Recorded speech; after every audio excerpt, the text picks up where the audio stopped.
حضرت مولا علی شیر خدا رضی اللہ تعالیٰ عنہ وہاں پہنچ گئے، اس خاتون کو گرفتار کر لیا، اس کو کہا وہ خط دے، وہ کہنے لگی میرے پاس تو نہیں ہے، کوئی خط نہیں۔ تو حضرت علی فرمانے لگے چونکہ میرے نبی نے کہا ہے تو خط تیرے پاس۔ ساڈے نبی دی زبان ساڈے واسطے قرآن، وہ زبان جس کو سب کن کی کنجی کہیں، اس کی نافذ حکومت پہ لاکھ حسن۔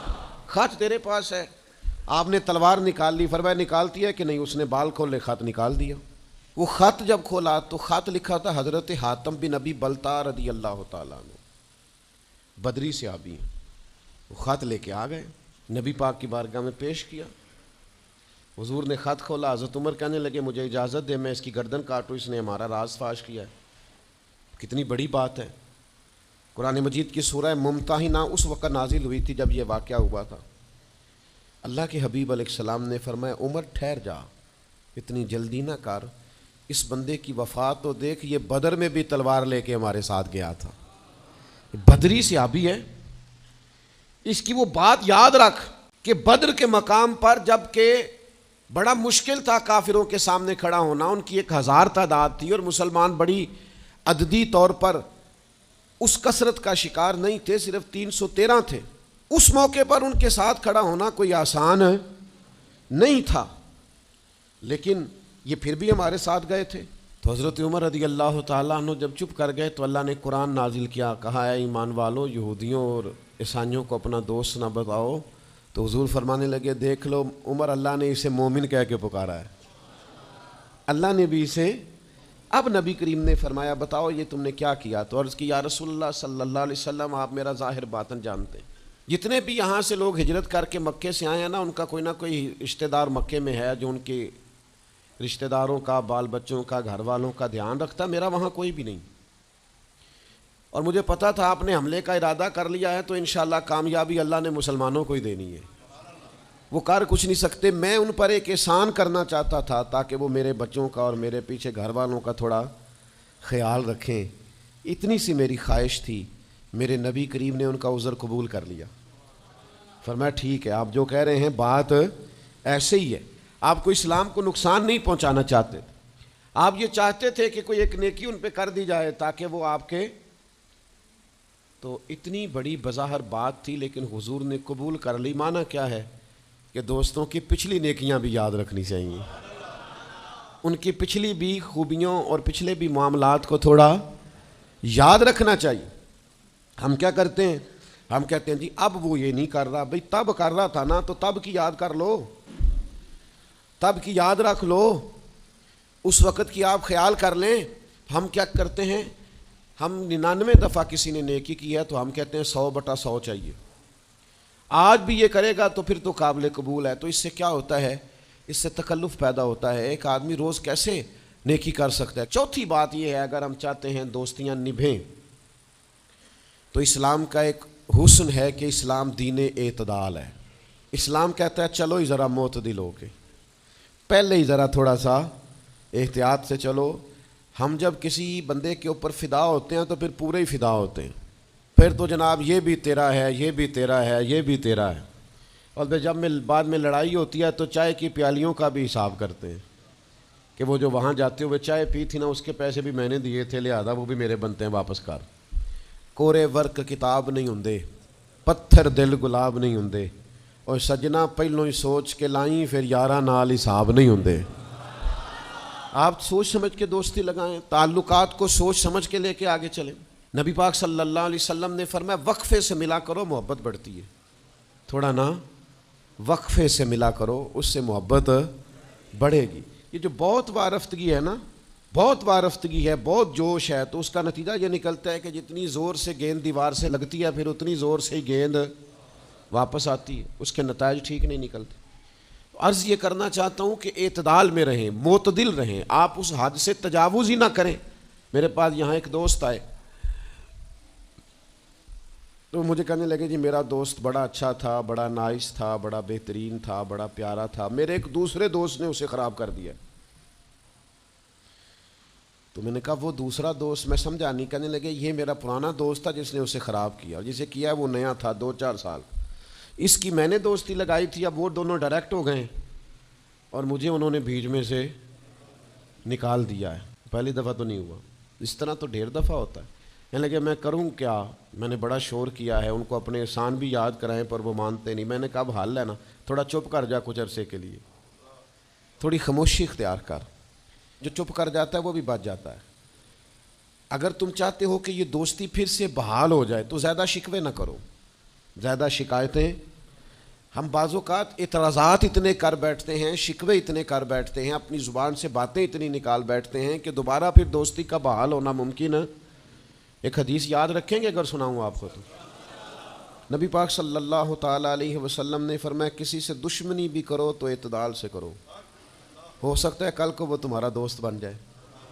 اور فرمایا کسی سے دوستی بھی کرو تو اعتدال سے کرو، ہو سکتا ہے کل یہ دشمن بن جائے. دوستی اور دشمنی میں یہ جامع ترمذی میں حدیث، اعتدال کا رستہ نہ چھوڑو، معتدل رہو. سارے راز ہی دے بیٹھنا، ساری باتیں پہلے کر لینا اور اعتراض کرنا، اب تو شکوے بھی پھر سارے ہی کر لینا. دوست کو اس کی کمزوریوں کا بھی پتہ ہوتا ہے، وہ ساری کمزوریاں بھی اس کی بیان کر لینا، اس کو بھی بتانا، اس کو بھی بتانا، اس سے بھی ذکر کرنا. تو یہ انداز درست نہیں ہے. آپ معتدل انداز میں دوستی لگائیں، اعتدال کے ساتھ چلیں، شکوے زیادہ نہ کریں، اعتراض زیادہ نہ کریں. وہ بے وفا ہی صحیح، پھر بھی یار اپنا، چلو اس میں کمی ہے، وہ اس میں بے وفائی ہے، پر سجن تو اپنا ہے نا. تو دوستی ہماری ہے اس کے ساتھ، اس کی کمزوریوں کو چھپائیں. آپ اس معاملے پر تھوڑا سا اپنے ظرف کو کشادہ کریں، آپ تھوڑی وسعت پیدا کریں. ہم سمجھتے نہیں چیزوں کو، ہم غور نہیں کرتے، اس خاص انداز میں چیزوں کو نہیں لیتے جس انداز میں چیزوں کو لینا چاہیے. ہماری ذاتی کمزوریاں ہوتی ہیں اور ہم ان کمزوریوں کا دوسروں پہ ڈال دیتے ہیں، کہتے ہیں وہ بے وفا نکل آیا. بھئی آپ بھی حد سے زیادہ فریفتہ تھے، اب آپ ہی حد سے زیادہ اعتراض کر رہے ہیں. حضور نے فرمایا جس کی تعریف کر لو پھر دوبارہ اس پر کبھی تنقید کر جو بیٹھے ہیں، تعریف تو ختم ہو گئی بات، پر تھوڑی چشم پوشی کرو. انسانوں میں کمیاں بھی ہوتی ہیں. تو دوستی کو صحیح طور پر آگے لے جانے کے لیے چھٹا سبق یہ ہے کہ تھوڑی سی نا عادت عیب پوشی کی بھی بنائیں. تھوڑا پردہ پوشی کا مزاج ہو تو پھر بھی ذرا دوستی آگے. سمجھ آ رہی ہے بات کی؟ تھوڑی سی نا نظر عیب پوشی والی بھی. کچھ لوگوں کی تنقید کی آنکھیں اتنی زیادہ کھلی ہوتی ہیں کہ وہ بیچارے کسی جگہ بھی تعلق نہیں رکھ سکتے. جہاں جاتے ہیں انہیں کمیاں ہی کمیاں نظر آتی ہیں، خامیاں ہی خامیاں نظر آتی ہیں. ان کا مزاج نہیں ہوتا کسی عیب کو چھپانے کا. تو آپ جس جگہ پہ موجود ہیں، جس جگہ آپ کے تعلقات ہیں، جہاں دوستی ہے، جہاں محبت ہے، وہاں تھوڑا سا عیب پوشی کا بھی مزاج ہونا چاہیے. نبی پاک علیہ السلام نے فرمایا تو کسی مسلمان کی دنیا میں پردہ پوشی کر دے، اللہ قیامت والے دن تیری پردہ پوشی فرما دے. آپ تھوڑا سا اس کا عیب چھپا دیں، بات ختم ہو گئی. تھوڑی سی پردہ پوشی کر دیں.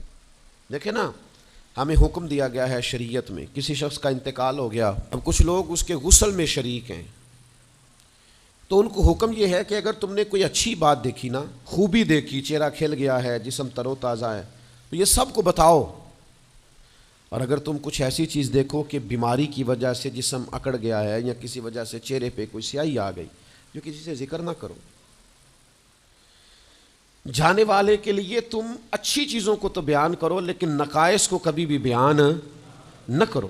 اور نبی پاک علیہ السلام نے فرمایا اذکروا محاسن موتاکم، جب تم میں سے کوئی دنیا سے چلا جائے تو اس کی اچھی اچھی باتوں کا بیان کرو، اس کی اچھی اچھی باتوں کا ذکر کرو، اس کی خیر والی باتیں ڈھونڈ کے لوگوں کو سناؤ. یہ خوبی پائی جاتی تھی، یہ خوبی پائی جاتی تھی، یہ خوبی پائی جاتی.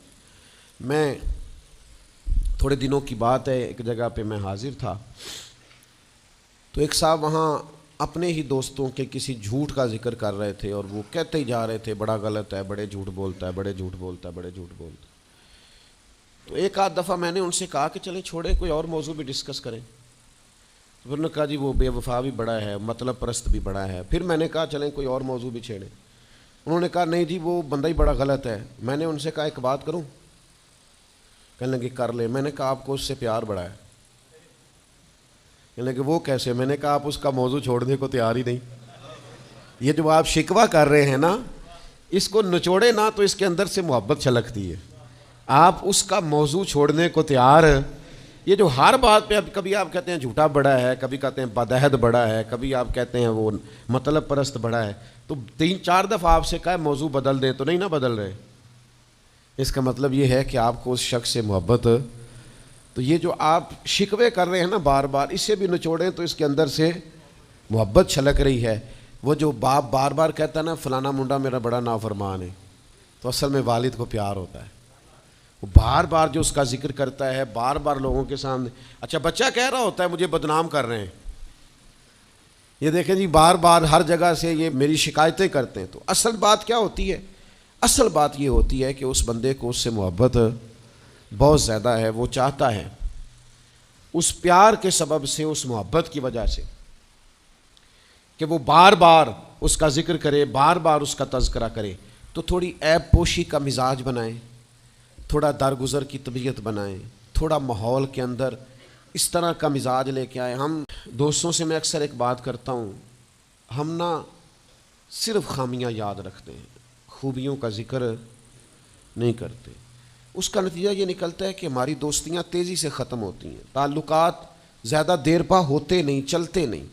ہمیں کرنا یہ ہے کہ ہمیں اللہ کی رضا کے لیے دوستی کرنی، اللہ کی رضا کے لیے لوگوں سے پیار کرنا، اللہ کی رضا کے لیے اللہ کے بندوں کی باتیں سننی، اللہ کی مخلوق سمجھ کے لوگوں کی خوبیاں دیکھنی، اللہ کے بندے سمجھ کے ان کے اندر پائی جانے والی باتوں کو ہم نے اخذ کرنا۔ اگر ہم تعلقات میں لالچ لائیں گے، ذاتیات لائیں گے، زیادہ امیدیں لگائیں گے، اس کا نتیجہ ٹھیک۔ ایک بزرگ غریب تھے پھر امیر ہو گئے، تو کسی نے ان کو مبارک دی کہ بڑی بات ہے، آپ کو اللہ نے بڑے پیسے دیے ہیں، تو فرمانے لگے یار پہلے جو یار تھا وہ میرا دوست تھا، اب تو ڈھیر سارے لوگ میری جیب کے دوست ہیں، اب تو جیب کا رشتہ ہو گیا ہے لوگوں کا، ڈھیر سارے لوگوں کا۔